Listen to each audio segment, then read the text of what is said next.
प्रभु यीशु मसीह के मधुर नाम में आप सबको जय मसीह की।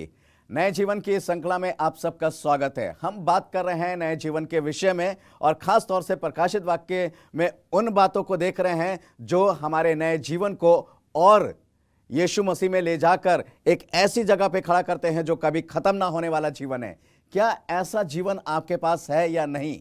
हम देखते हैं परमेश्वर के वचन से कि परमेश्वर के वचन में जिनके पास नया जीवन था उन्होंने कैसे कैसे कार्य करे हैं और परमेश्वर ने उनको अपने लिए कैसे इस्तेमाल किया है। मेरे प्यारे भाइयों बहनों, यदि आपके पास वो नया जीवन है और उस नए जीवन में आप चल रहे हैं तो क्या प्रभु यीशु मसीह आपके द्वारा बहुत से कार्य संपन्न करा रहा है? क्योंकि इस अंत समय में बहुत सी बातों का होना बहुत ज्यादा जरूरी है और यदि आप उन बातों को नहीं कर रहे हैं, यदि आप सिर्फ मुंह से बरबली बोल रहे हैं कि आपके पास नया जीवन है, तो इसका मतलब है कि आपके पास नया जीवन तो है, आप मुंह से तो कह रहे हैं, परंतु आपके उस नए जीवन में कोई कार्य नहीं है जो यीशु मसीह के लिए किया जाना चाहिए। जी हाँ, प्रकाशित वाक्य की पुस्तक उसका 4 अध्याय का हमने पहले पद में पढ़ा था अपने पिछले संदेश में। उसमें हमने एक चीज देखी थी कि परमेश्वर का वचन ये कहता है कि यूहन्ना ने स्वर्ग में एक द्वार को खुला हुआ देखा और किस द्वार को देखा इसकी चर्चा की गई थी, परंतु प्रकाशित वाक्य का 4 अध्याय का पहला पद यहीं समाप्त नहीं होता है। उसमें और भी बहुत सी बातें हैं, उसमें और भी बहुत सी चीजें हैं जो हमें ये सिखाती हैं कि नए जीवन पाए हुए लोगों का जीवन कैसे परिवर्तित होता है और कैसे वो परमेश्वर में बनते चले जाते हैं। आइए देखेंगे परमेश्वर के वचन से प्रकाशित वाक्य की पुस्तक 4 अध्याय और उसका पहला पद। यहां लिखा है, इन बातों के बाद जो मैंने दृष्टि की तो क्या देखता हूं कि स्वर्ग में एक द्वार खुला हुआ है और जिसको मैंने पहले तुर्री के से शब्द से अपने साथ बातें करते सुना था, वही कहता है, यहाँ ऊपर आ जा और मैं वे बातें तुझे दिखाऊंगा जिनका इन बातों के बाद पूरा होना अवश्य है। जी हाँ मेरे प्यारे भाइयों बहनों, परमेश्वर का वचन इस बात को बता रहा है कि उसने स्वर्ग में एक द्वार को खुला हुआ देखा, जो हमने पिछले संदेश में सीखा। परंतु यहां पर 2 चीजें हैं। पहली चीज, उसने एक शब्द सुना है और वो शब्द जो है वो एक तुर्री जैसा है। मेरे ख्याल से बहुत से लोग आप में से तुर्री नहीं जानते होंगे। पुराने समय में एक तुर्री हुआ करती थी और वो जब बजाया जाता था तो उसका शोर, उसकी आवाज बहुत दूर तक जाती थी। जी हाँ, इतनी दूर तक जाती थी उसकी आवाज कि हर एक कान उसको सुन सकता था। यहां तुर्री की आवाज का जो शब्द का प्रयोग किया गया है, यहां पर लेखक ये बताना चाहता है कि उसने इतनी ऊंची आवाज में और इतने जोर से कहा कि यूहन्ना को साफ साफ सुनाई दे कि तुझको ऊपर यहां स्वर्ग में बुलाया जा रहा है। जी हां, उसको स्वर्ग में बुलाया जा रहा है कि तू यहां ऊपर आ जा। देखिए, एक बहुत बड़ी बात है। अब यूहन्ना क्या है? यूहन्ना के पास नया जीवन था।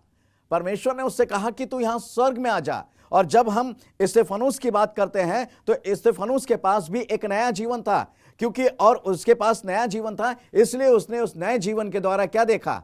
स्वर्ग को खुला हुआ देखा।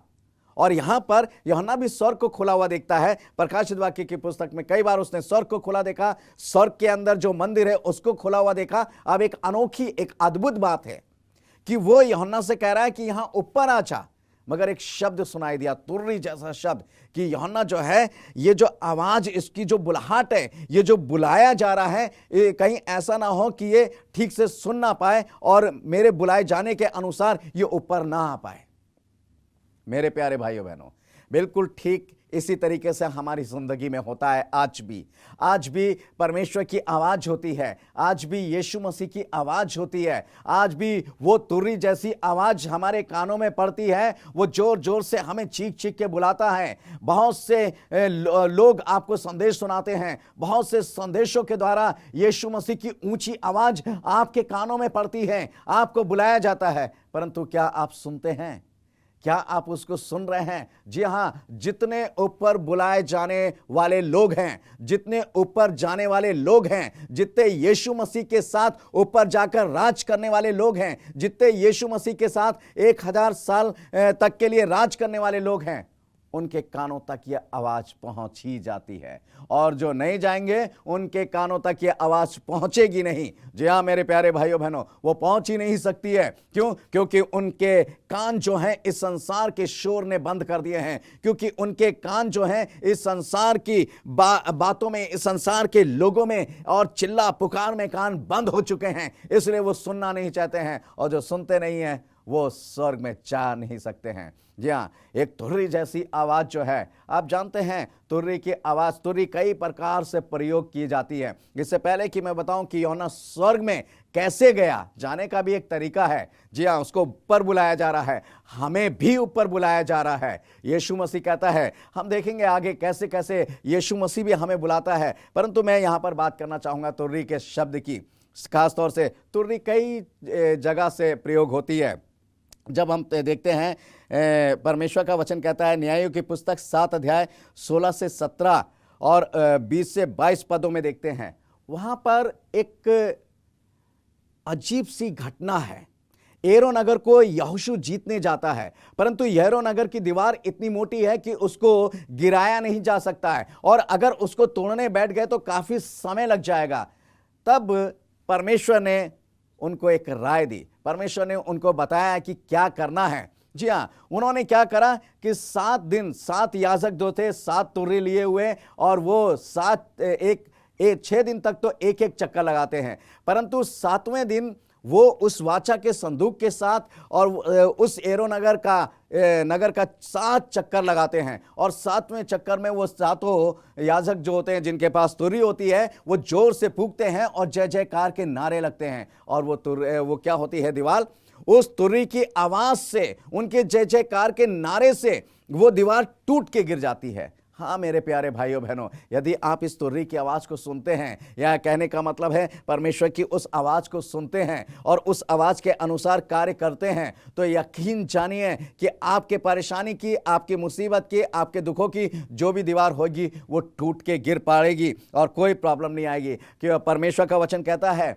मैं आपको बताना चाहता हूं कि कैसे तुर्री के द्वारा अपनी आवाज को तुर्री के समान बनाना है, उस तुर्री के समान ऊंचा करना है, ताकि लोग आपकी आवाज को जो यीशु मसीह के लिए निकलती है, जो यीशु मसीह के प्रशंसा के लिए निकलती है, वह हर एक कानों में सुनाई देनी चाहिए। बहुत से हमारे आसपास में बहुत से ऐसे लोग हैं जिनको अगर दुआ करने के लिए दे दिया जाए तो उनके मुंह से शब्द नहीं निकलते हैं, उनकी आवाज ही नहीं निकलती है। और जानते हैं क्या होता है, जब उनको संसारिक बातों के लिए अगर कोई बात करनी हो तो उनकी आवाज इतनी तेज हो जाती है जिसका वर्णन भी नहीं किया जा सकता है। जी हाँ मेरे प्यारे भाइयों बहनों, परंतु यीशु मसीह के लिए आवाज नहीं निकलती है। कारण क्या है? क्योंकि वो उस तुर्री की आवाज को सुन नहीं पाते हैं, यीशु मसीह की उस आवाज को सुन नहीं पाते हैं। जैसा भजन संहिता में लिखा हुआ है 150 के 3 में, नरसिंगा फूंकते हुए उसकी स्तुति करो, अर्थात उसकी स्तुति के लिए नरसिंगा फूंकना। नरसिंगा फूंकते हुए, आज तो हमारे पास नरसिंगा है नहीं, या वो इसका मतलब ये नहीं है कि नरसिंगा फूंकते हुए उसकी स्तुति करनी है कि कहीं से कहीं खरीद के लेकर आओ भैया नरसिंगा फूंका जाएगा, क्योंकि परमेश्वर का वचन कह रहा है। नरसिंगा फूंकने का मतलब है कि ऊंची आवाज में, जोर के साथ, साफ शब्दों में लोगों को सुनाई दे कि परमेश्वर की स्तुति क्या होती है। और जब परमेश्वर की स्तुति आत्मा और सच्चाई के साथ होती है तो उस स्तुति के द्वारा परिणाम क्या होते हैं। जी हाँ, यह परमेश्वर चाहता है कि आप जो परमेश्वर की स्तुति कर रहे हैं तो सिर्फ बुदबुदा कर नहीं, सिर्फ दिखावे के लिए नहीं, बल्कि आत्मा और सच्चाई के साथ, बड़ी आत्मिकता के साथ ऊंची आवाज में करें, ताकि लोगों के कानों में पहुंचे कि परमेश्वर की स्तुति कैसे की जाती है। जी हाँ, मुझे याद आता है जब हम प्रेरितों के काम 2 अध्याय को पढ़ेंगे तो वहां पर जब पवित्र आत्मा चेलों के ऊपर उतरा और वो परमेश्वर की स्तुति अन्य भाषाओं में करने लगे तो सारे लोग इकट्ठा होने लगे, एक से एक लोग इकट्ठा होने लगे, हर एक जाति के लोग इकट्ठा होने लगे, क्योंकि वो सब क्या सुन रहे थे? वो सब अपनी अपनी भाषा में परमेश्वर की स्तुति को सुन रहे थे, परमेश्वर की महिमा को सुन रहे थे, उसके आश्चर्य कर्मों के वर्णन के बारे में सुन रहे थे। और वो इतनी जोर की आवाज थी कि सारे लोग जो थे एकदम से जमा हो गए कि इस घर में क्या हो गया है, आखिर ऐसी कौन सी बात हो गई है। और मेरे प्यारे भाइयों बहनों, सब इकट्ठा हो गए वहां पर। क्यों? क्योंकि उनकी आवाज जो थी एक तो ऊंची थी, उनकी आवाज जो थी बुलंद थी और सबके कानों में पहुंच रही थी। सबके कानों में यीशु मसीह के नाम का वर्णन हो रहा था, यीशु मसीह के कार्य का वर्णन हो रहा था, यीशु मसीह की महिमा का वर्णन हो रहा था, यीशु मसीह की स्तुति हो रही थी और सारे कान उस स्तुति को और उसके कामों के वर्णन को और उसके कार्य के वर्णन को सुन रहा था। आज हमें यीशु मसीह ने चुना है, हम यीशु मसीह के कहलाते हैं, परंतु हमारा मुंह उसके लिए खुलता नहीं है। हमारा मुंह खोलना चाहिए जब और बातों के लिए, जब संसार की बातों के लिए। मेरे प्यारे भाइयों बहनों, हमारा मुंह इतना ऊंचा खुलता है और इतनी जोर से हम बोलते हैं कि जिसका वर्णन नहीं किया जा सकता। तो यीशु मसीह के लिए क्यों नहीं खोलता? वहां पर हम शर्मिंदा क्यों हो जाते हैं? वहां पर हमें शर्म महसूस क्यों होने लगती है? वहां पर हमें गलानी महसूस क्यों होने लगती है? यहां पर यही लिखा हुआ कि तुर्री का शब्द सुनाई दिया और यहाँ पर वचन में इसलिए तुर्री के बारे में बताया गया है। मेरे प्यारे भाइयों बहनों, परमेश्वर का वचन इस बात को कहता है कि हमारी आवाज़ जो है वो कैसी होनी चाहिए। और मैं आपको एक चीज़ और बता दूं, तुर्री का इस्तेमाल सिर्फ लड़ाइयों के लिए नहीं किया जाता था या स्तुति के लिए नहीं किया जाता था, परंतु कहावत के लिए भी किया जाता था। यहाँ पर मत्ती 6 अध्याय उसके 2 पद में लिखा हुआ, तुर्री शब्द का प्रयोग कहावत के लिए भी किया जाता था। जब तू दान करे तो अपने आगे तुर्री ना बजवाना। तुर्री ना बजवाने का मतलब कि ढिंढोरा मत पीटना कि सबको सुनाता फिर रहा है। इसका मतलब क्या है कि तुर्री की आवाज सबको वहां जितनी दूर तक जा सकती थी, चारों ओर आसपास के इलाकों में सुनाई देती थी। इसका मतलब यह है कि अगर आप कुछ कर रहे हैं, आपने यीशु मसीह के लिए कुछ किया, अरे मैंने तो ऐसा यीशु मसीह के लिए किया, अरे मैं तो बड़ा विश्वासी हूँ, अरे मैं तो बड़ा धार्मिक हूँ, अरे मैं तो इतना दान देता हूँ, अरे मैं तो दशवां अंश देता हूँ, अरे मैं तो रेगुलर चर्च जाता हूँ, अरे मैं तो सुबह 4 बजे उठकर दुआ करता हूँ, मैं तो 2 घंटे प्रार्थना करता हूँ, मैं 4 घंटे प्रार्थना करता हूँ, मैं डैनियल के समान सुबह दोपहर और शाम को प्रार्थना करता हूँ। ये सब क्यों कह रहे हैं आप? क्यों ढिंडोरा पीट रहे हैं अपनी इन बातों का? अपनी उस धार्मिकता का ढिंडोरा क्यों पीट रहे हैं? क्योंकि हम कितने धार्मिक हैं ये प्रभु जानता है और उसके अलावा कोई नहीं जानता है। आपके धार्मिकता कह देने से आप धार्मिक नहीं हो सकते हैं, आपकी अपनी धार्मिकता को वर्णन करने से आप धार्मिक नहीं हो सकते हैं, बल्कि आप अपने अंदर की धार्मिकता को और भी खत्म कर जाते हैं। जो बची कुची होती भी है वो भी आप समाप्त कर देते हैं ऐसी बातों को कहने से, या अपनी धार्मिकता के, या अपना प्रार्थना के, या अपनी जो भी आप यीशु मसीह के लिए करते हैं उसका ढिंडोरा पीटने से वो सब कुछ समाप्त हो जाता है। हाँ मेरे प्यारे भाइयों बहनों, इसलिए हमें अपनी धार्मिकता का या अपने किसी भी कार्य का ढिंडोरा नहीं पीटना चाहिए। जो भी करना चाहिए चुपचाप करते रहना चाहिए और उसका परिणाम जो है वो यीशु मसीह देगा और उसके अलावा कोई नहीं दे सकता है। जी हाँ, हम परमेश्वर का वचन इस बात को कहता है। आप जानते हैं जब हम तुर्री की बात करते हैं, तुर्री की बात मैं इसलिए कर रहा हूं, जो एक शब्द सुनाई दिया है तुर्री जैसा शब्द, तो मेरे जहन में एक बात आई कि ये तुर्री जो है, एक तुर्री हर एक का रिजल्ट जो है वो सामने लाकर खड़ा कर देगी। हर एक का रिजल्ट सामने आ जाएगा जब एक तुर्री के फूंकने से ही, कि कौन कैसा है, चाहे वो मर भी क्यों ना गए हों। परंतु जब परमेश्वर का वचन इस बात को बताता है कि जब अंतिम तुर्री फूंकी जाएगी तब क्या होगा, कौन से रिजल्ट सामने आएंगे, कौन कौन धार्मिक हैं जो सामने प्रकट होंगे। आइए देखते हैं परमेश्वर का वचन क्या कहता है। यहां पर लिखा है 1 कुरिन्थियों 15 अध्याय उसके 52 पद में, यहां लिखा है अंतिम तुर्री फूंकते ही होगा।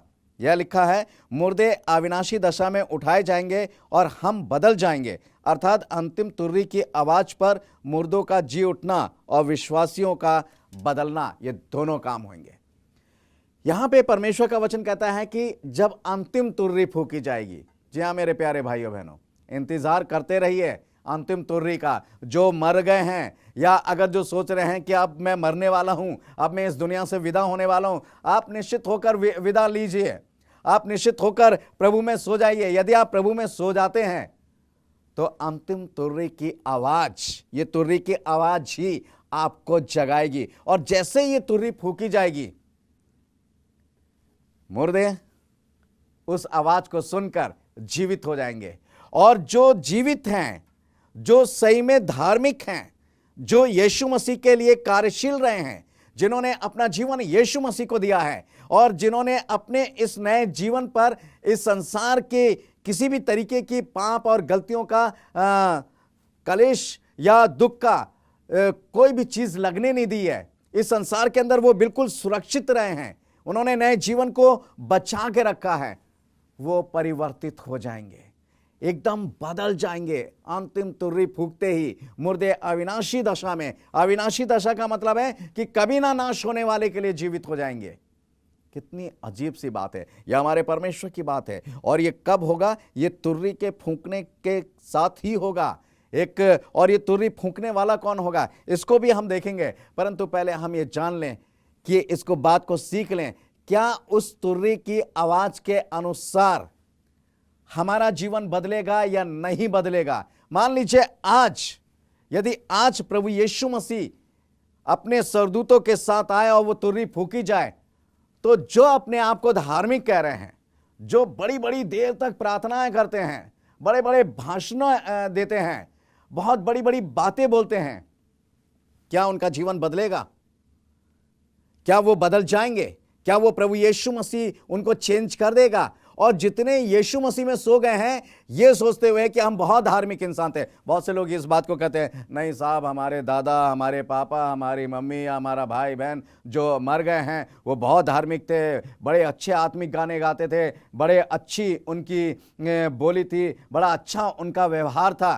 परंतु सवाल ये उठता है कि जिनके बारे में आप बात कर रहे हैं, जो प्रभु यीशु मसीह में आप कह रहे हैं कि वो सो गए हैं और बहुत धार्मिकता के कार्य उन्होंने करे, बड़े अच्छे काम उन्होंने करे, किसी के साथ लड़ाई झगड़ा नहीं करा, बड़ा अच्छा उनका व्यवहार लोगों के साथ था, मगर सवाल ये उठता है उस अंतिम तुर्री के फूंकते ही, जैसी वो तुर्री फूंकी जाएगी, उसकी आवाज क्या उनके कानों में पड़ेगी या नहीं, और क्या वो उस तुर्री की आवाज के साथ उठेंगे या नहीं।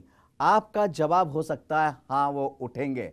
परंतु इस बात का निर्णय और इस बात की जानकारी सिर्फ और सिर्फ यीशु मसीह को है और उसे छोड़ और किसी को नहीं है। जी हां, क्योंकि वो कहता है ना, हमारे धर्म के काम मैले चिथड़े कपड़ों के समान हैं। यीशु मसीह खुद कहता है हमारे जो धर्म के काम है वो मैले चिथड़े कपड़ों के समान है। बताइए कैसी बात है कि हमारे धर्म के कामों को वो मैले चिथड़े कामों के समान, कपड़ों के समान बता देता है। जी, हम कौन अपनी धार्मिकता को प्रकट कर सकता है? यीशु मसीह जांचता और परखता है। उसको क्या चाहिए? वो सिर्फ ये चाहता है कि मेरे जो वचन है उस वचन को इंसान फॉलो करता रहे, उसमें लिखी सारी प्रतिज्ञाओं को जो भी उसने की है उनको वो मानता रहे और उन नियमों को, उन सारी आज्ञाओं का वो पालन करता रहे। मेरे प्यारे भाइयों बहनों, यदि हम आज्ञाओं को नहीं मानते हैं, उसकी बात को नहीं मानते हैं, तो यकीन रखिए कि अंतिम तुर्री फूंकते ही हम जीवित नहीं होंगे। क्योंकि सबोपदेशक की पुस्तक उसका 12वां अध्याय और उसके 13वें पद में लिखा हुआ है, सब कुछ सुना गया परंतु अंत की बात यह है। बहुत ध्यान दीजिएगा, इस पद को मैं बहुत ज्यादा रिपीट करता हूं क्योंकि इसके अंदर जो प्रभु यीशु मसीह बहुत कुछ आपके सामने नहीं रख रहा है, बहुत कुछ कहने के लिए नहीं है, बहुत कुछ करने के लिए नहीं रख रहा है, सिर्फ 2 चीजों को रख रहा है, सिर्फ 2 बातों को रख रहा है। इसलिए बहुत ध्यान से इस शब्द को सुनिए और इस वर्ष को सुनिए, इस पद को सुनिए। सबोपदेशक की पुस्तक उसका 12 अध्याय उसका 13वां पद, यहां लिखा हुआ है कि सब कुछ सुना गया। आपने सब सुन लिया है, परंतु अंत की बात यह है कि परमेश्वर का भय मान और उसकी आज्ञाओं का पालन कर मनुष्य का संपूर्ण कर्तव्य यही है। जी हां, मनुष्य का संपूर्ण कर्तव्य यही है। यह परमेश्वर कह रहा है कि अब कुछ कहने की, कुछ करने की जरूरत नहीं है। आपको सिर्फ क्या करना है? परमेश्वर की आज्ञा का पालन मानना है और उसके भय को अपने जीवन में बनाए रखना है, क्योंकि भय मानना ही, परमेश्वर का भय मानना ही बुद्धि का आरंभ होता है। भय मानने का मतलब यह नहीं होता, मैं पहले भी आपको बता चुका हूं, अभी फिर रिपीट करना चाहता हूं, फिर से दोहराना चाहता हूं कि भय मानने का मतलब यह नहीं कि परमेश्वर बहुत डरावना है, परमेश्वर उसे डर कर रहना चाहिए। भय मानने का मतलब है कि अपने हृदय से, अपनी सारी प्राण से, अपनी सारी बातों से उसको क्या करना है? प्रभु यीशु मसीह का सम्मान करना है। जी हां, जब हम उसका सम्मान करते हैं तो इसका मतलब हम उसका आदर करते हैं। इसी को भय मानना कहते हैं कि हम जब उसका सम्मान करते हैं, उसका आदर करते हैं, तो उसके सामने कोई गलती नहीं करेंगे। यहां पर जिन्होंने परमेश्वर की आज्ञाओं को माना है, जिन्होंने अपने जीवन में परमेश्वर के भय को बरकरार बनाए रखा है, वो ही जी उठेंगे उस अंतिम तुर्री के साथ। और मेरे प्यारे भाइयों बहनों, परमेश्वर का वचन बताता है कि यह अंतिम तुर्री फूकेगा कौन। जी हाँ, पहला थस्सलुनीकियों लिखा हुआ है, पहले थस्सलुनीकियों की पुस्तक पत्री और उसके 4 अध्याय और उसके 15 से 17 पद में लिखा हुआ है। परमेश्वर का वचन इस बात को बताता है, क्योंकि हम प्रभु के वचन के अनुसार तुमसे ये कहते हैं कि हम जो जीवित हैं और प्रभु के आने तक बचे रहेंगे, सोए हुए से कभी आगे ना बढ़ेंगे। क्योंकि प्रभु आप ही स्वर्ग से उतरेगा, उस समय ललकार और प्रधान का दूत का शब्द सुनाई देगा और परमेश्वर की तुरही फूकी जाएगी और जो मसीह में मरे हुए पहले जी उठेंगे। तब हम जो जीवित और बचे रहेंगे उनके साथ बादलों पर उठा लिए जाएंगे कि हवा में प्रभु से मिले, और इसी रीति से हम सदा प्रभु के साथ रहेंगे। जी हाँ, परमेश्वर का वचन कहता है, पौलुस लिखता है कि अंतिम तुरही फूकते ही क्या होगा? मुर्दे अविनाशी दशा में जी उठेंगे, और जो प्रभु यीशु मसीह में हैं, जिनका जीवन उस समय जो जीवित रहेंगे, वो बदल जाएंगे। या उनका बदल जाना होगा। जैसे मैंने पिछले संदेश में कहा कि हम अभी उछलें तो हम गिर पड़ते हैं, परंतु उस समय हम इस शरीर के साथ हवा में उठ जाएंगे, क्योंकि ये शरीर बदल चुका होगा, ये चेंज हो चुका होगा। क्यों? क्योंकि हम प्रभु में हैं और हम प्रभु के लोग हैं, और प्रभु अपने लोगों को लेने आ रहा है। उसकी धार्मिकता उनके जीवन में प्रकट होती है, और ये तब होगा जब प्रधान स्वर्गदूत की तुरही फूकी जाएगी। जी हाँ, जब जैसे ही वो प्रधान स्वर्गदूत तुरही फूकेगा, हर एक मुर्दा जो है, जो यीशु मसीह में सोया, वो जी उठेगा। परंतु जो यीशु मसीह में सोए नहीं है, वाह क्या बात होगी। वो तो बस जैसे आज बहरे बने हुए हैं कि यीशु मसीह का वचन सुन नहीं पा रहे हैं, वैसे ही वो बहरे बने रहेंगे, और उनको उनके कानों में तुरही की आवाज़ नहीं जाएगी। और जो प्रभु में है, जो प्रभु में है, वो तुरही की आवाज़ सुनेंगे। परंतु जो जीवित हैं, जो वो भी बहरे बने हुए हैं, उनके कान तो है परंतु सुन नहीं रहे हैं, वो भी उस आवाज़ को सुन नहीं पाएंगे और यहीं रहेंगे, परंतु रोएंगे और कांपेंगे कि ये क्या हो गया। मेरे प्यारे भाइयों बहनों, तो यह है तुरही का वर्णन, यह है तुरही की बात। और ये बात यहीं खत्म नहीं होती है। अभी प्रकाशित वाक्य 4 अध्याय का पहला पद खत्म नहीं होता है। यूहन्ना कैसे स्वर्ग में पहुंचा, इस बारे में भी वर्णन करेंगे, इस बारे में चर्चा करेंगे अपने आगे वाले संदेश में। इस वचन के द्वारा प्रभु हम सबको आशीष दे। आइए प्रार्थना करते हैं। स्वर्ग और पृथ्वी के सृष्टिकर्ता परमेश्वर यहोवा, हम आपका धन्यवाद करते हैं कि आपने हमें प्यारे प्रभु जी नए जीवन में परिवर्तित होने वाला एक और जीवन दिया है, और उस तुरही की आवाज़ के साथ जी उठने की सामर्थ्य दी है। हम आपका धन्यवाद करते हैं। चाहते जितने आपको अभी सुन नहीं रहे हैं, वो सुनना शुरू कर दें, ताकि आपके तुरही की आवाज़ सुने और आपके राज के वारिश होने पाए। ये प्रार्थना धन्यवाद के साथ यीशु मसीह नासरी के नाम से मांगते हैं, आमीन और आमीन।